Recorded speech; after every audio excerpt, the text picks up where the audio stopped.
You can follow Force 13's outlets, the website force13.co.uk, at your service at any time. You can also find us on YouTube, the channel, search Force 13, all in text, and subscribe if you haven't already. You can also find us on Facebook at Force 13, and it's at Force 13 on Twitter, that's the handle to contact us there. You can also add Fool13 on Skype, that's FOOL13, and add extension 9094 on Discord for tropical weather chat.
You're watching Force 13's live streaming service.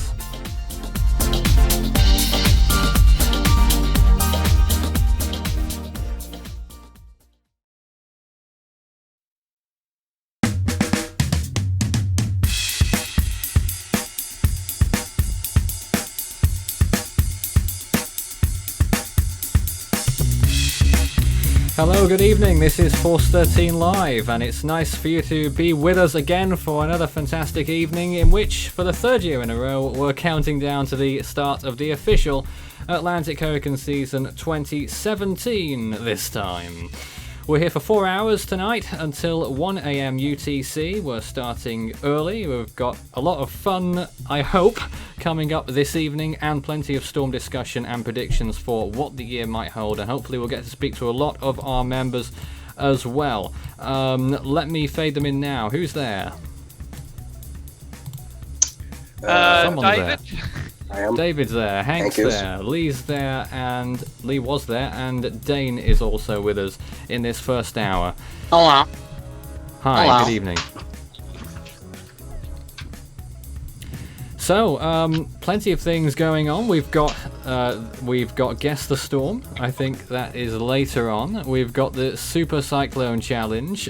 We are showing you 2 previously unaired episodes of the Super Cyclone Challenge, which I think will be very interesting to watch back. They were from quite a while ago, so I'm looking forward to seeing those.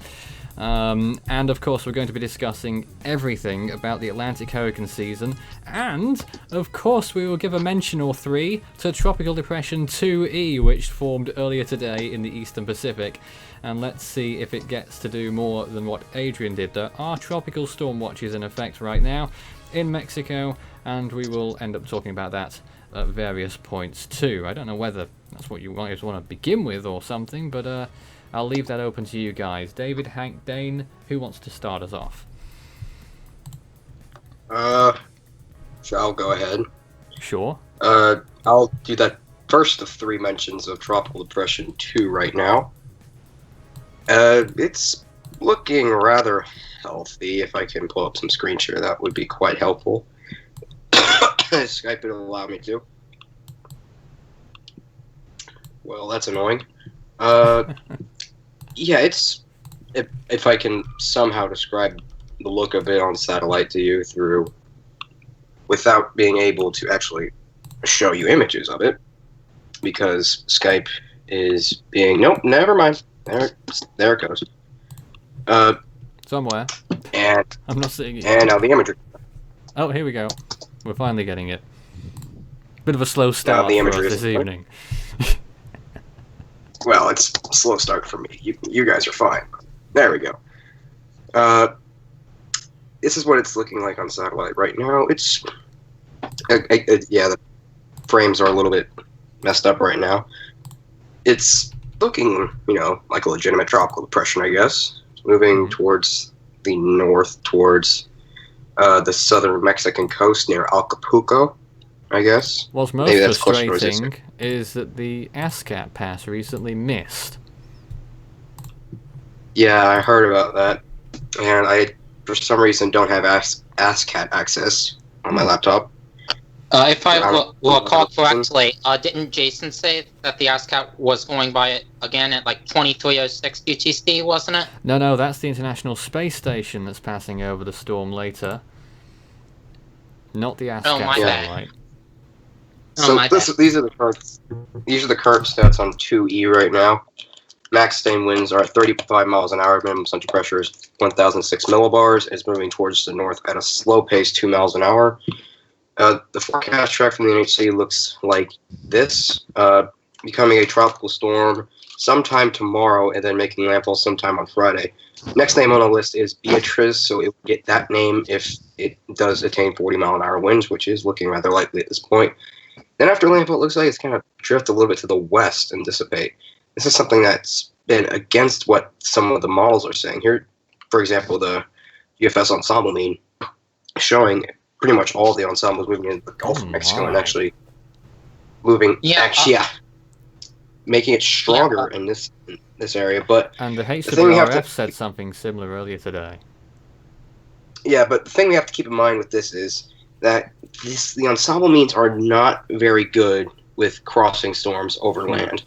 They normally don't tend to weaken it at all. As you can see, it maintains a pressure anywhere between 1,005 and 1,010 millibars as it crosses the entirety of this peninsula, of this isthmus that I don't recall the name of, and that is not going to be the case.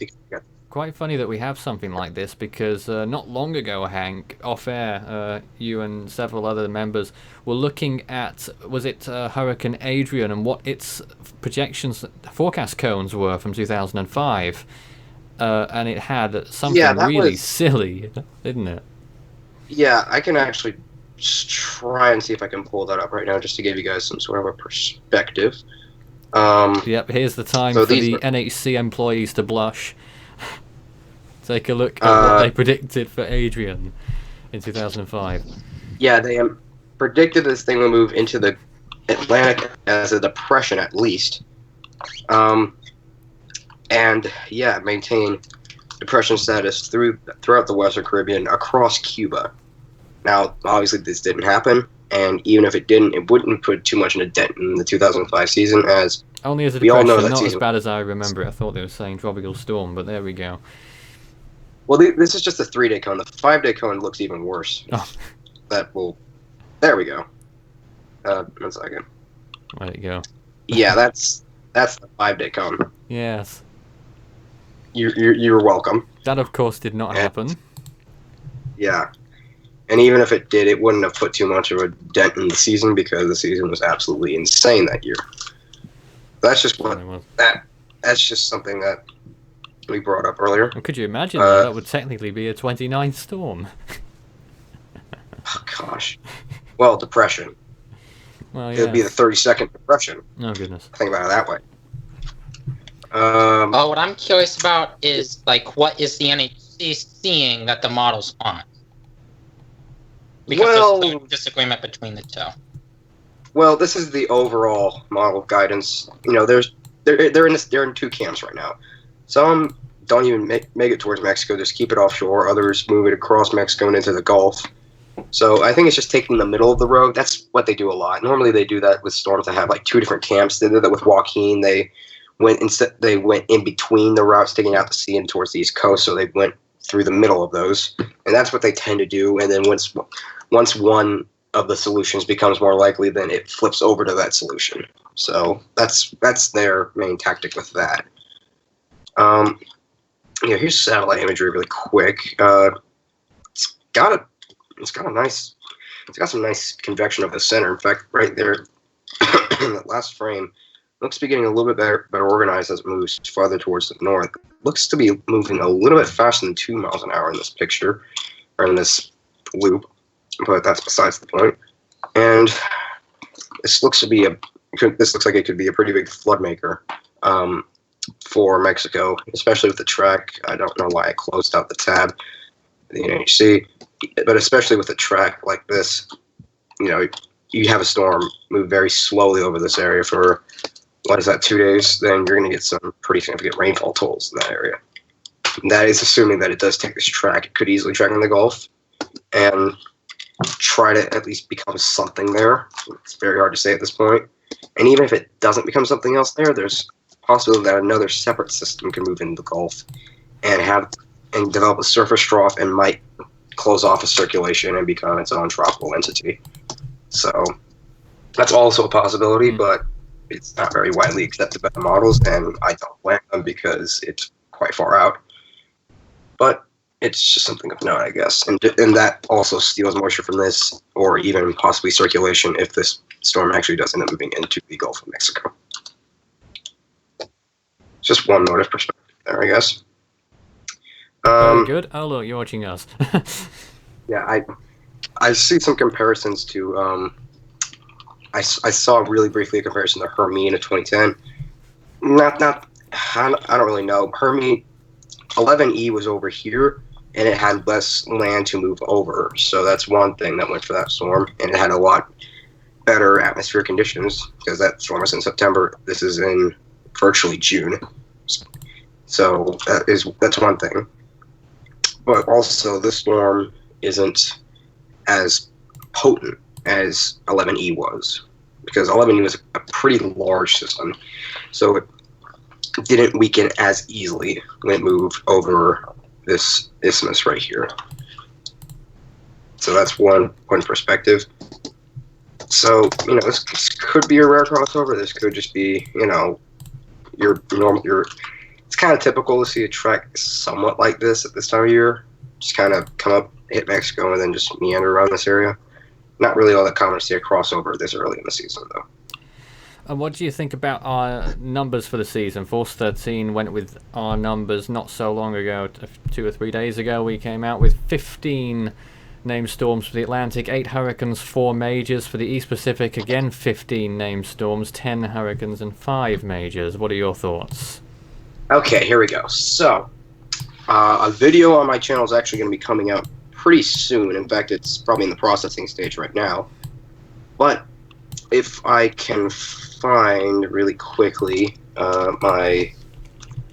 this is what I think this is what I was looking for. Yes, it is. This is my official outlook for the 2017 season. Is my screen share still on? No, it's just left us. Whilst you're getting that back, I just want to introduce people who are fading in and out. Craig is now with us. Hello, Craig. Are you there? Yes, I am. Not very helpful with the internet system. Yes, we can barely hear you at that. The screen share's back up, Hank, but I just want to talk to Craig whilst we've got him. Craig, welcome. I hope you're going to enjoy this evening, as I hope everyone else does. And what are your thoughts, briefly, of what's to come? Well, for the Atlantic, I did probably expect, maybe what's being said, but I don't really like making predictions before the season starts. I normally like to see what the season brings instead of making predictions, because obviously, yes, you've got a 50-50 chance of being near it or just completely wrong. But I think this season could be a bit more active. See a bit more hurricanes. A bit more active than last year? Just a bit more. Okay. That's an interesting. That's also a pretty interesting perspective. These numbers, if you average all of these numbers out, are the exact same numbers that we had last year, if you think of it that way. Average these out, 15. Average hurricanes out, 7. Average majors out, 4. So, well, actually, hurricanes, you could say it's 8, but we're not going to go there.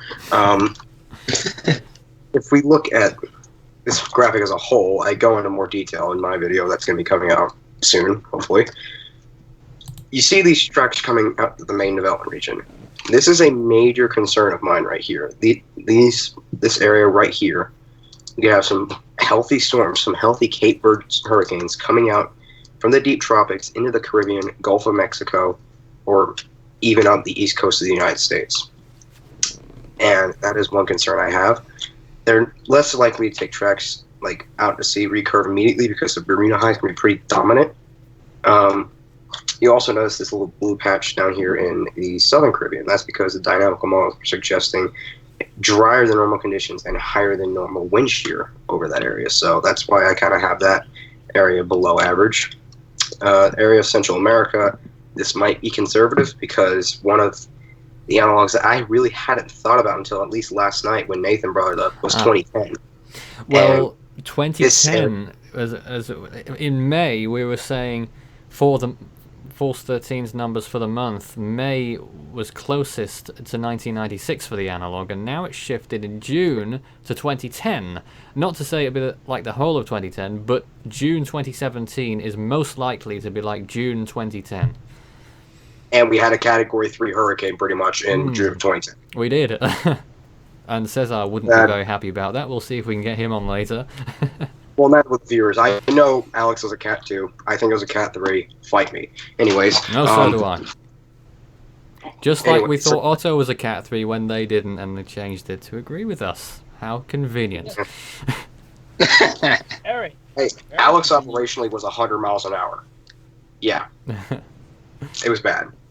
Yes. So, anyways, my top analog right now is 1996, followed by 2003 and 2005. Don't freak out.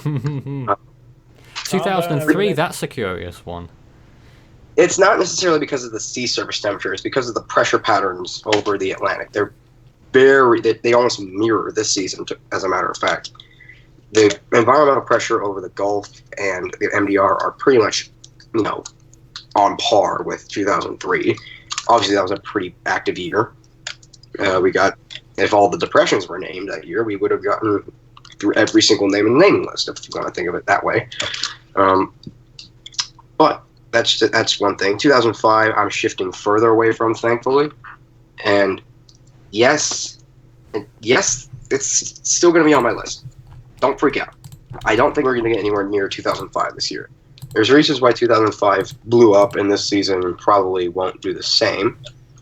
And that is because 2005 had a lot of oceanic heat content, and I mean a lot of it in the Western Caribbean. It was insane how deep the water went, how deep the really warm water went. It was record breaking. That's what I know in the Western Caribbean and the Caribbean as a whole, really, and in the Gulf of Mexico as well. That's why a lot of the very strong activity was centered in this area in 2005, and that's why there wasn't really too much activity in the Cape Verde.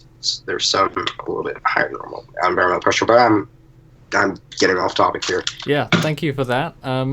Dane, you're still here. What are your thoughts? What I'm going to say is that my prediction is kind of similar to Hank's, but not exactly. I think there's two possible scenarios here. And I would say that the first scenario is probably one that has slightly more named storms and hurricanes than 2016. For instance, maybe like 1694, I think is a pretty reasonable number. Interesting. And then the second scenario is potentially something panning out like 2012 because of the patterns earlier this year that have looked kind of similar to 2012 for my area anyway. Well, here's the thing with 2012. That was a La Nina year. This year is probably not going to be a La Nina year. The main development region was cold that year. It's not this year. The subtropics is where you saw pretty much a very good chunk of the activity. That's probably not what we're going to see this year. 2012 had a lot of very weak storms that lasted a couple days and just died off in the middle of the Atlantic, didn't really do much. We had a couple of hurricanes affecting the United States, obviously Sandy and Isaac, and storms like of that nature. But most of the activity was centered out in the middle of nowhere, not from the deep tropics where you would normally expect storms coming out of. I could see where you're coming from that, though. It's an interesting perspective, but me personally, I don't think that's a very likely solution. Another solution that I think is also on the table, two solutions. One is a Modoki El Nino. That's an El Nino that's not connected to South America. It's out in the middle of the Pacific, south and southwest of Hawaii. Last example of that was 2004. Obviously, that was a pretty big year for the United States. Not saying it's going to be in 2004, but that's one solution. Another solution is we could get a 2013 effect this season. What happened in 2013 is that everything looked aligned for a huge year. Last minute, the Atlantic thermohaline circulation just went completely negative in July, and that induced spring-like conditions pretty much over the entire Atlantic. It created huge amounts of subsidence. It lowered the sea surface temperature anomalies. It caused a lot more wind shear. So this season ended up being one of the quietest we've ever seen in terms of ACE. So that's one thing, but I don't see that situation very likely here, because it looks like something like what happened in 2013 is very rare, and it's going to be a huge anomaly if you see that happen twice in the span of 4 years. But it might. It's always a possibility, but I think it's extremely low. What a bigger possibility is for me is that, in fact, let me pull up current sea surface temperature anomalies. Come on. Well, before we do that, I just want to point out that if you've got any questions or comments for us whilst we're on the air, do send us a message on the YouTube chat section. You can also send us messages through Facebook and Twitter, search Force13 all in text, and you can add Fool13 on Skype, FOOL13, and at extension 9094 on Discord. The current conditions here at Force 13 HQ, temperature dropping pretty warm earlier today, and the sky is growing rather dark there. It's already 20 past 10 in the evening over here, and the long days are continuing to get longer as we move towards the solstice. It's lovely up here around the solstice, by the way. But now, Hank, has the sea surface temperatures. Okay, so there are two perspectives on this. I find this graphic to be more accurate because it has less, errors within it. So here's one thing: you see this warm pocket east of the U.S. That's partially due to the Gulf Stream, but not all of it. This could expand further east and could potentially disrupt the Hadley cell that's located over the Atlantic. That could induce some subsidence over all the Atlantic. It won't induce higher than normal shear or than normal sea surface temperatures, but it will induce subsidence. So that is one thing we need to keep an eye out. Another thing we need to keep an eye on is Saharan dust. This is something that we cannot really predict well for the Atlantic hurricane season. So, okay. Whose phone's that? Not mine. Mine's Keep it off the dead. desk. You probably heard mine. My phone's also being used as my microphone, so I can't necessarily help it. Yeah, my phone's also my microphone here. I always use my PC for other stuff. I see. My phone's dead right now, so it's not mine. So that's a possibility also. I've honestly, I heard it earlier. You can't really predict it. It's normally prevalent in July and August, but then once we get towards September, October, that sort of becomes less of a factor, as opposed to the actual, wind shear and all that sort of fun stuff over the tropical Atlantic, the Caribbean, Gulf of Mexico, all that. Yeah, I knew that 2015 is a season that is pretty notorious for having a high amount of Saharan dust over the eastern Atlantic. Pretty much 2013 through 2016, all those years had pretty bad Saharan air layer. Years 2016, not as much, so it was a lot more prevalent in July. It died off in August a lot, but those 4 years are pretty bad. Even taking a look at an even bigger picture, notice this colder horseshoe of water trying to develop off the west coast of North America. This is a negative PDO. This is favorable for Atlantic development. This, however, does not often go hand in hand with these type of patterns in the Enzo region. Right now, it's a warm bias neutral. If we somehow get an El Nino going, probably a weak one, this right here would probably cancel out this would cancel out the effects from this. So This would have less of an impact, but so would this. So this would basically just go flat neutral. Theoretically, this would just go flat neutral. We don't have to worry about the situation. We just have to keep an eye on the tropical Atlantic as a whole, not worrying about the INZO patterns or what's going on with the PDO. So that's one mode of perspective, if you will.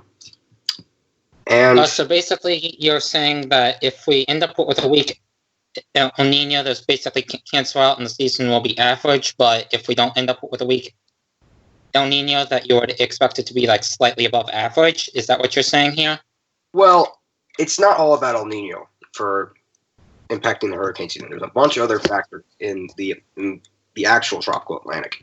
I'm just saying that if this goes warm, like into El Nino territory, probably weak El Nino, then this cold, assuming that this cold PDO still exists, the effects of this and effects of this would both cancel each other out.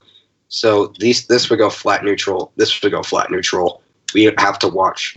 And that would mean average season for the Atlantic. But then there are other hospitable factors in the Atlantic which would induce an above average season, most likely. So that's one point of clarification there. Thank you, Dane. And one last thing. You're welcome. But one last thing. It looks like we're going into a positive AMO for this year. I know people have been saying that we're going into a negative phase for the next couple decades.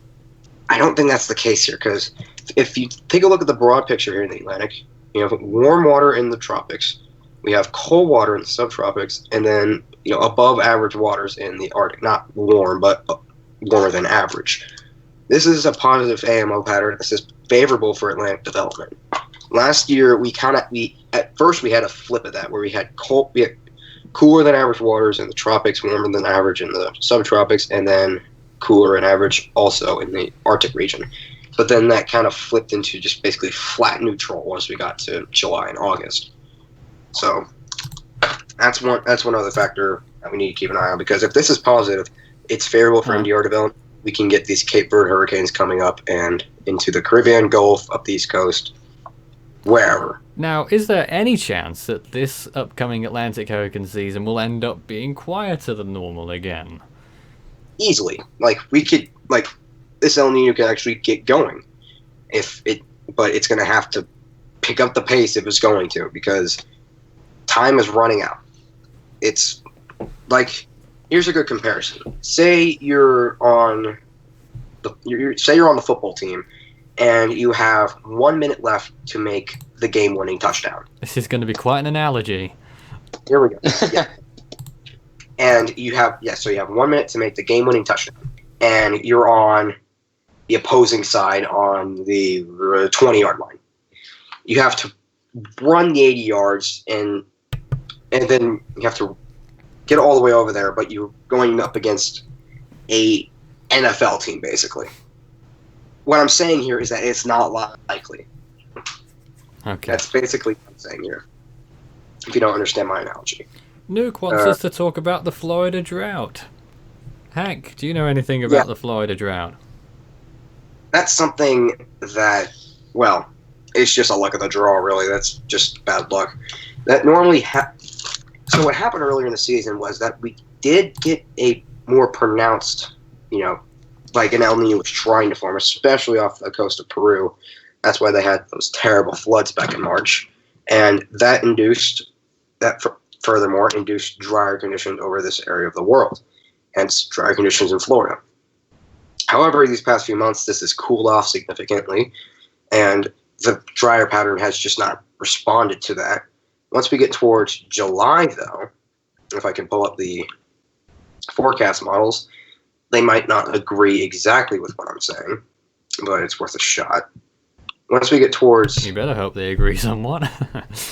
Once we get towards these upcoming months, so you see June right here, above average, July right here, average, and then August, September, above average rainfall. So it's responding to that effect. And plus, with this likely above average tropical season, Florida looks to... Well, you can see it there, all those green areas. You can tell where the hurricane tracks are. Oh, yeah. and especially in July, this model's been persistent for the past 2 months. Oh gosh. There might be something going right through the kind of like a George track, kind of. But instead of going to Mississippi, it keeps going west into Texas. So. Oh, it could be the one skirting the East Coast when you look back at that, but never mind. Well, this is a June storm. This probably isn't tropical development. This might be some sort of. Could be a long-lasting tropical wave. Well, no, Hermine. we don't. Oh god. Okay, let's not go. But that's just one possibility. You also know, drier than normal condition of the Caribbean. This model is still persistent on the El Nino.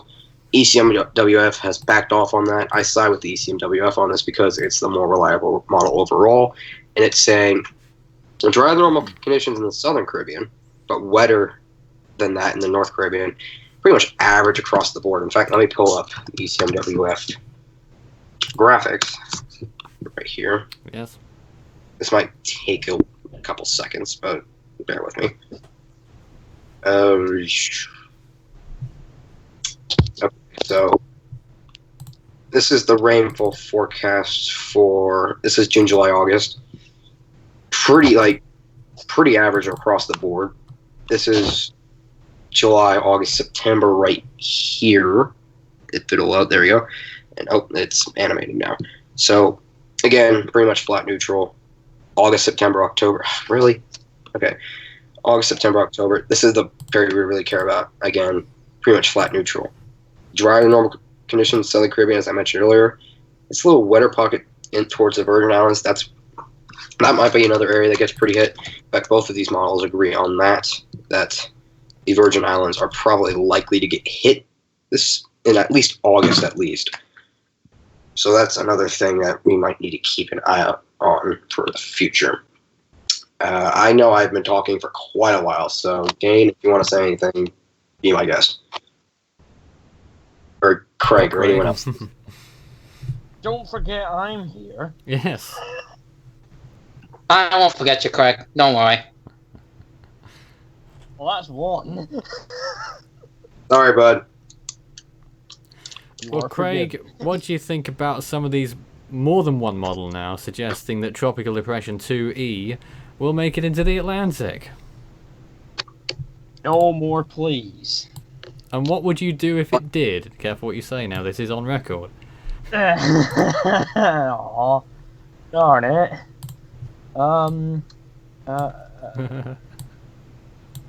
Many things. Many things. Not watch it's probably one of them. I see. Alright. Well, we're joined now by Isaac as well. Hello, Isaac. Good evening. Good evening. Hello. Just got back from school. Yes, over in sort of southern Texas, over in the Gulf Coast region. And are you expecting... It just rained. I feel bad for you. My last day was Friday. Oh, well. Are you expecting a storm this year over there? What do you mean, like in terms of hurricanes? I just got a storm. Yes, a hurricane in your area. Any chances, do you think? It's been a while. Yeah, I think it's likely because usually on average, I believe we get hit by at least one tropical cyclone every 3 years. So we're kind of due for another one. On that basis, a major hurricane has been almost certain every year for about 5 years for the US, any of the US coasts. We're in the longest major hurricane landfall drought there since at least the 1830s, I believe. Crazy. But let's be real. Matthew was essentially a major hurricane landfall on the east coast of Florida. Well, it acted like one. It acted like one. Even though technically it wasn't one. Well, I'd have a little more sympathy if there were major hurricane conditions over land. But there wasn't. I think it was just, 100-mile-an-hour gust or sustained? Either way, it's not major hurricane. Cape Canaveral experienced, I think, at one point, 113-mile-an-hour winds. Right. But... Sustained? Yeah. That's interesting. We'll have to look back at that one. That's what I read somewhere. I don't remember where. It might have been in the TCR, might have been somewhere else. Well, let us know if you find it, but I'm not sure you'll have the time whilst we're here. Think landfall, but it acted kind of like a landfall for the entirety of it. Not in South Carolina, but parts of Florida. Yes. So that's a clarification. What are your thoughts about the US East Coast this year? Because it's, Sandy was bad for completely different reasons, but it's been a while since we had what you would call a typical East Coast significant storm landfall, something like, I guess, an Irene. Irene could have been much stronger, but you talk about the classics like Fran and Hugo, and going back even further than that. Do you think we're due anything like that anytime soon? Isabel, of course, as well. If 1996 is one of our top analogs, then yeah, North Carolina got whacked that year. Yes. So that would be something. But in 2003, even if that's another top analog for me, North Carolina also got whacked. Oh, well, that doesn't sound good then, does it? Isabel or Fran, take your poison. Yeah, that's choose your poison. Both pretty much took the same track. Fran just a little bit stronger, Isabel just a little bit larger.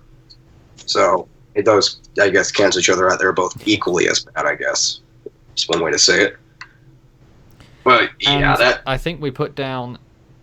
I think the Outer Banks had. We're going to look at all of these numbers a little bit later on, probably when after the countdown is finished in the first hour of hurricane season. How I think we had a 73% chance of a tropical cyclone affecting the Outer Banks. I think the Outer Banks are in a big risk area this year. Yeah, I would agree. So I at least think as above average chance of tropical storm conditions. I'm not gonna say I just like to say tropical storm conditions. I don't want to be one to say that you're more than likely to have a hurricane hit this area and you're less likely to have a hurricane hit this area. I'm saying just tropical storm conditions as a whole, because that's a lot more broad and a lot more simplistic.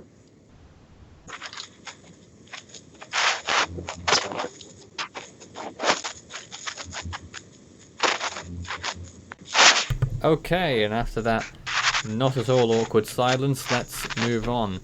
If you've just joined us, Tropical Depression 2E is slowly trudging towards the coast of Mexico. What's going on with it right now? You look on the satellite imagery, yeah, it's organizing, but is the thunderstorm activity going faster than the center of circulation there, or is it keeping in step?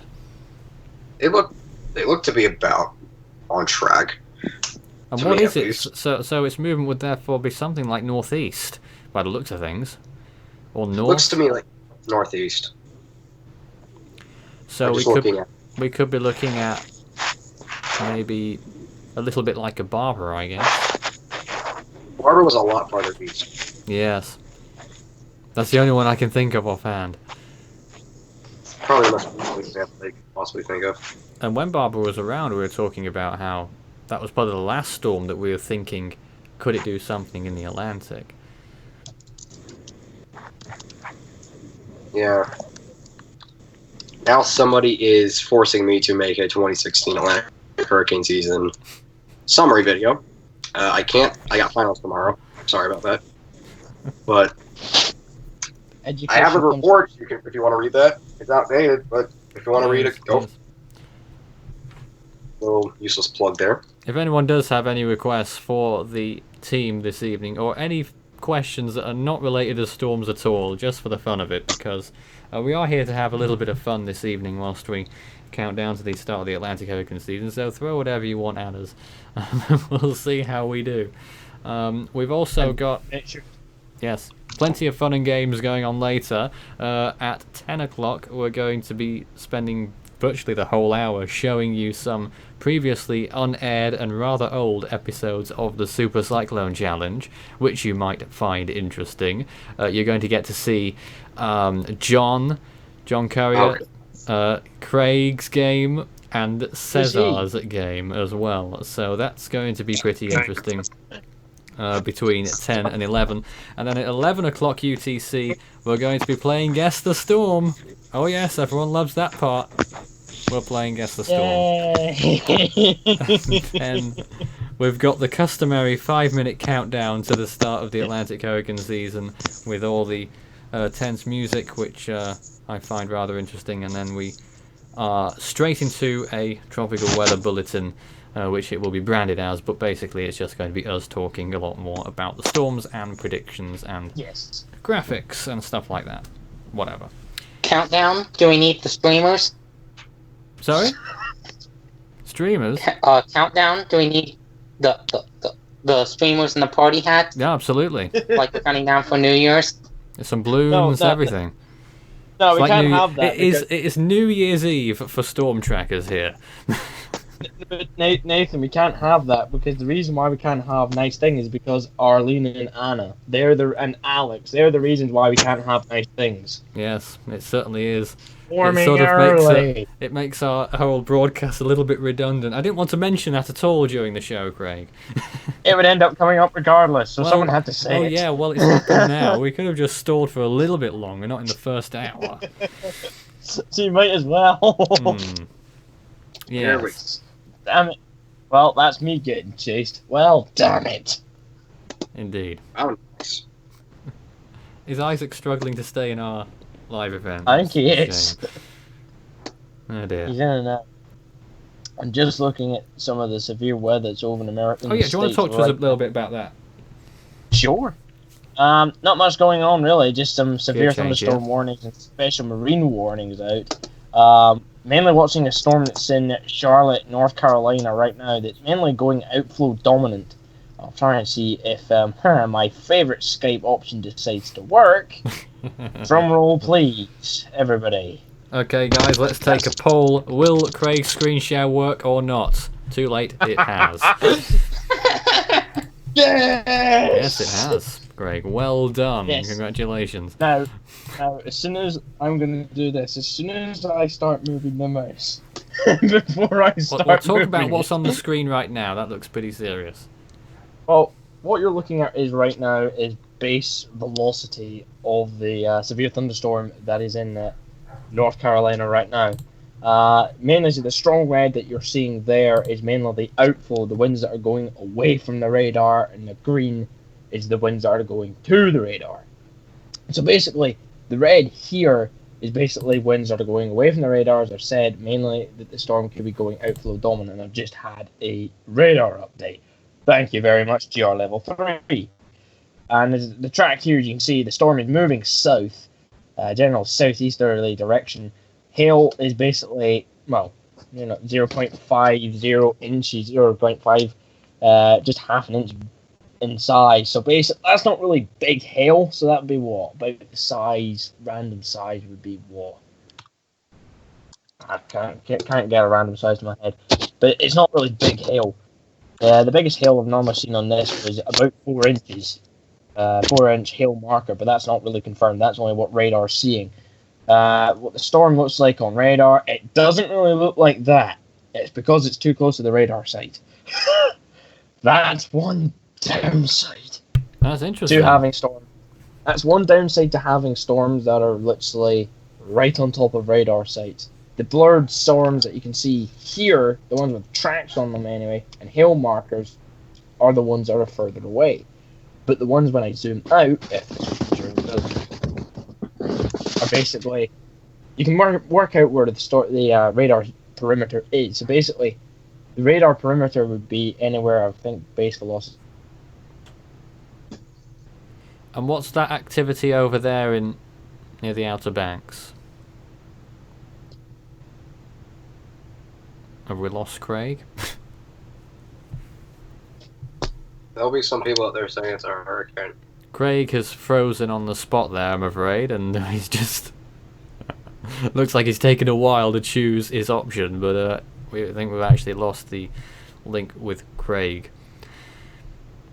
Craig, you had one job. Come on, man.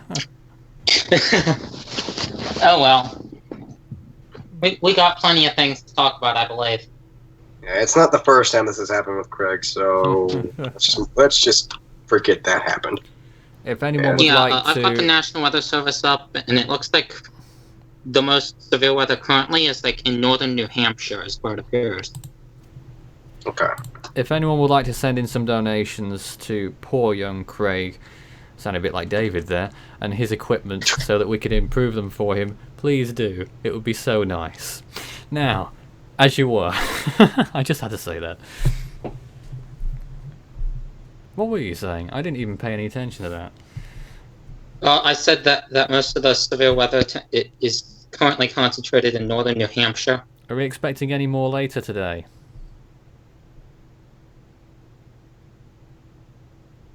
I'm personally not sure. I mean, currently there's 2 severe thunderstorm watches out. One for southeastern Kansas and southwestern Missouri, and then one for eastern New York from Albany, basically to Portland and Maine.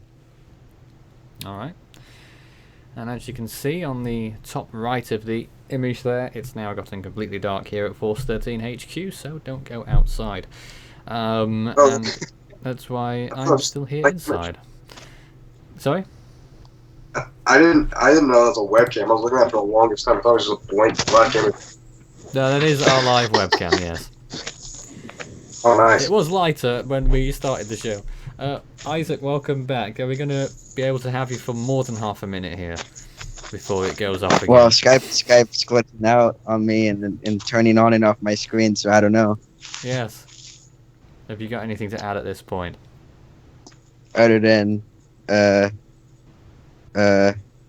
don't know. What do you think of Tropical Depression 2E's chances in the Atlantic? Well, You heard me right. thing is, I can't look at it right now because the screen's going on and off. So Here, I don't know. Isaac, I'll give you a hint, Isaac. Chances are low. Okay, guys, if you want to also help the cause and donate to us for a new device or computer for Isaac, that would also be very much appreciated. It's crumbling at the side. Yeah. Craig is back. Poor boy. Yeah. I don't even know what's going on. I can't. My screen is black and I can't even turn it back on. Oh goodness. Right. I've just realised this though, Nathan. A new severe thunderstorm has just been issued. The National Weather Service in Ruskin has issued a severe thunderstorm warning. Northwestern Highlands County in south central Florida. Florida. Eastern Hardy County in central Florida. Northeastern DeSoto County in south central Florida. Until 6:15 p.m. Eastern Daylight Time. At 5:39 p.m. Eastern Daylight Time, a severe thunderstorm is located along a line extending from near Avon Park to near Arcadia, moving northeast at 10 miles per hour. Expect torrential rains and near zero visibility. Hazard 4 size hail. So that's fairly big hail. So Yeah. basically, if you're traveling out, I wouldn't really advise it, especially if the warning statement is saying zero visibility and torrential rain. I would advise against traveling. Oh look, Isaac's technology has failed again, and Craig's technology failed in the last 2 minutes. So Yes. we're really in dire straits here on the project. Craig, I'm placing a you bet, were Nathan, you were reportedly very angry when your internet went off. You can be angry here if you like. It's a fun and games live event, you know. Oh, Are you going to do one of your trademark growls or whatever they are? Just don't, Greg. Just don't fall out of your chair. No, that's not him. That's John. If we get No, him, I know, maybe I know, we'll get that's- him on the stream later, and hopefully he will be in his chair. been falling out of it. I think we Oh, actually God. on the Super Cyclone Challenge video you'll be watching shortly. I think Oh, we poor actually make a John. little joke about the chair in there as well. Poor John. Poor John. Well, you He know, doesn't need that's this. his reputation now. Falling off chairs. Then again, It's I me just- falling off a chair. For the Then viewers again, out all there, I just get is curious. I just get stick for my screen share not working. Thank you, at Sonny, for breaking it. The only time I'm ever at danger of falling off my chair over here is when I'm Oh, wait, reaching wait. for something in the far distance behind me and I'm too lazy to get out of the chair to pick it up. Hey, Craig, didn't Yes. Atsani affect Sapien Island?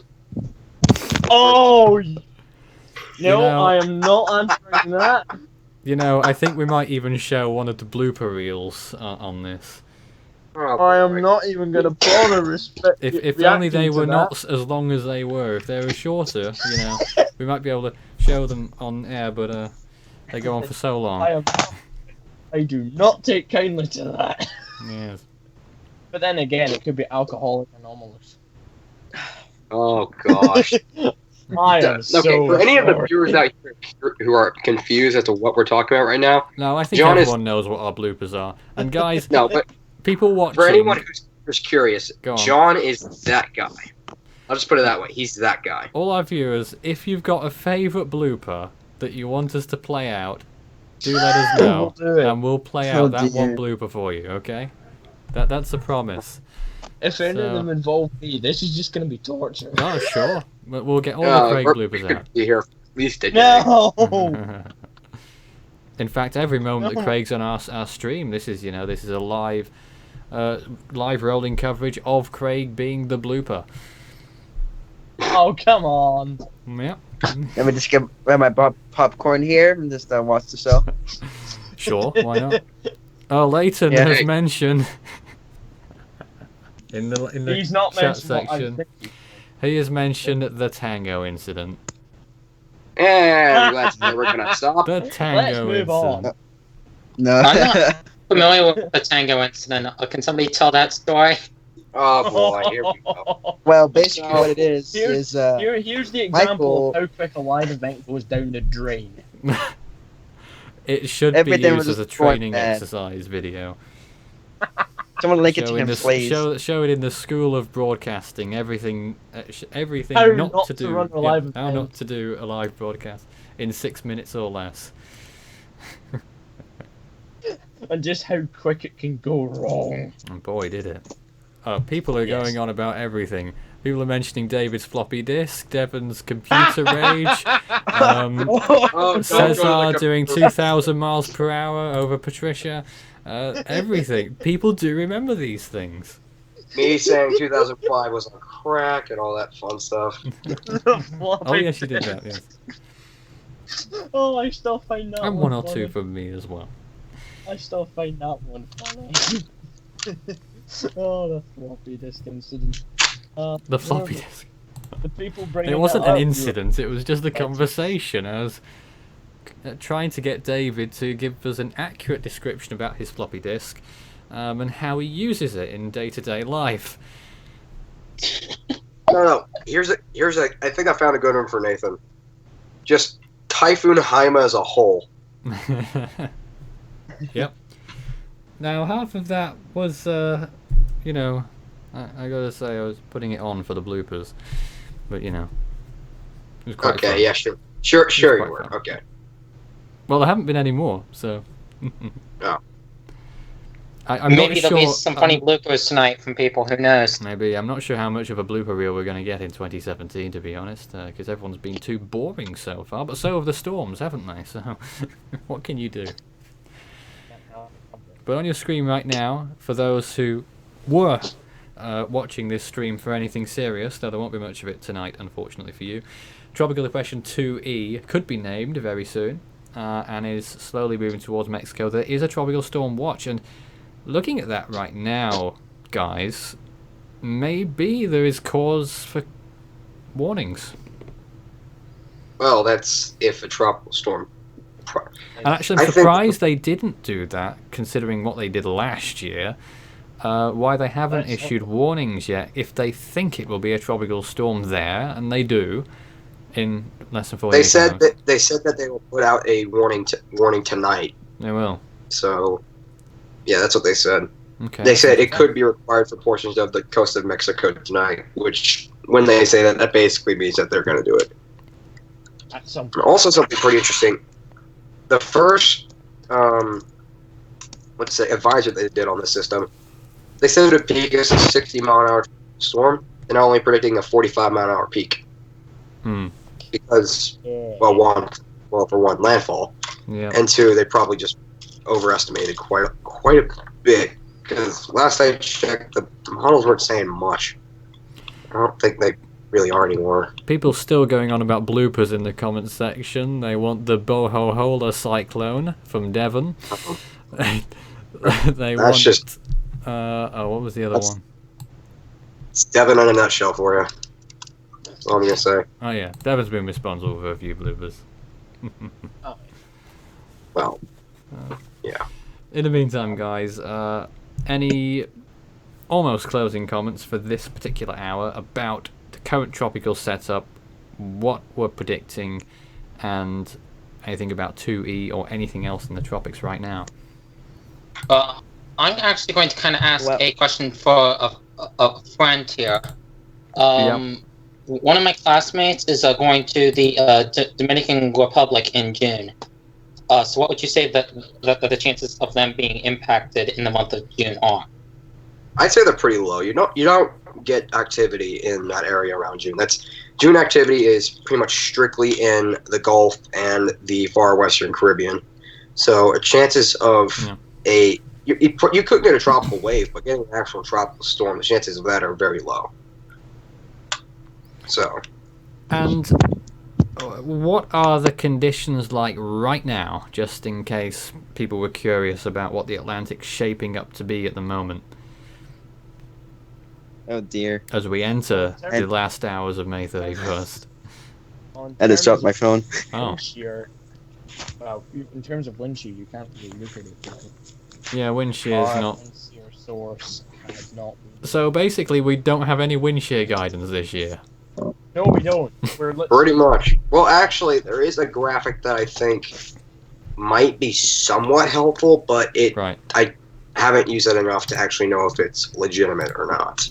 Or It's- we just use satellite imagery, but then again, that's hard because you can't tell where decreasing shear is and increasing shear is. You can only tell where there's no shear and when there is shear.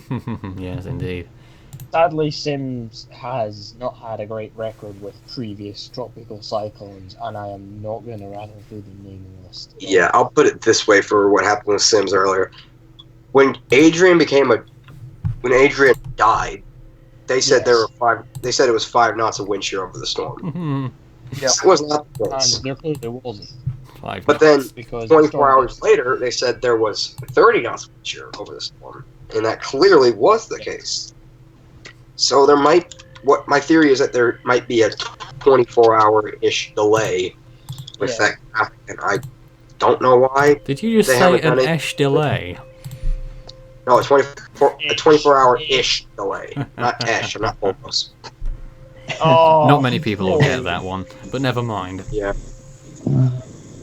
Just like we've got some sort of culture here where we just have things that are going on, lots of in-jokes. in jokes that stay indoors. And also the severe Hey, thunderstorm. what happens in the live room stays in the live room, just like Vegas, I suppose. I Yeah, guess. Well, what stays happens in in the the light other rooms room. stays in the other rooms as well. Severe thunderstorm warning in North Carolina has just been extended. Oh, right. Now there's 4 hail signatures on it. Now 3 during the latest radar update. Both 2 hail signatures showing 1-inch size hail, and 1 just showing 1/2 inch size. Very strong outflow dominant cell moving sort of southeast. Just going to see what the statement is. Severe thunderstorm warning for Union City and Piedmont of North Carolina. Yeah.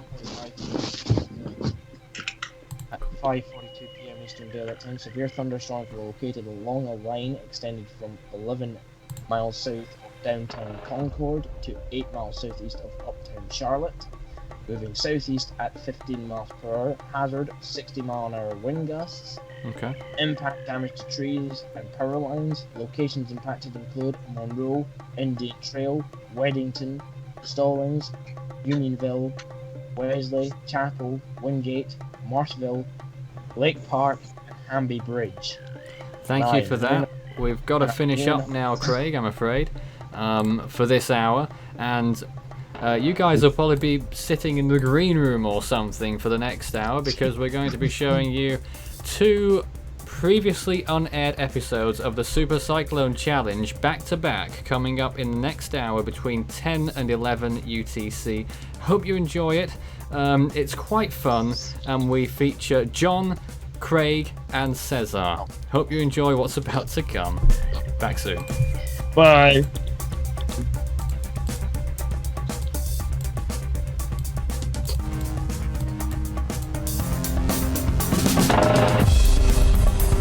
Our live coverage continues in a moment.